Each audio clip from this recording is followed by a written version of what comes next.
శ్రీ కార్తీక పురాణము 24వ అధ్యాయం ప్రారంభం. దుర్వాసుడు అంబరీషుణ్ణి శపించుట. దుర్వాసునికి భయపడి పెద్దవాళ్ళెవరూ అంబరీషునికి ద్వాదశ పారణ విషయంలో సలహా ఇవ్వలేకపోయారు. మహారాజా, మీకు తోచినట్లు చెయ్యండి అన్నారు. అంబరీషుడు బాగా ఆలోచించుకున్నాడు. ఎలాగైనా ద్వాదశ గడియలు దాటకుండానే పారణ చేయాలి. అలా చేయకపోతే ఇంతకు ముందు చేసిన పుణ్యవ్రతాల ఫలితం కూడా నశిస్తుంది. మహర్షి రాకుండా పారణ చేస్తే శపిస్తాడు.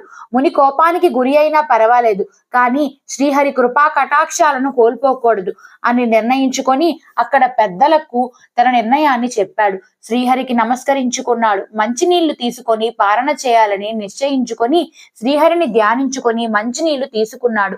సరిగ్గా నీటిని తాగుతున్న సమయానికి దుర్వాసుడు వచ్చాడు. జరిగిన దానిని గ్రహించాడు. అంబరీషునిపై ఆగ్రహించాడు. ఓ రాజా, నన్ను అతిథిగా పిలిచి నేను రాకముందే పారణ చేసి నన్ను అవమానించావు.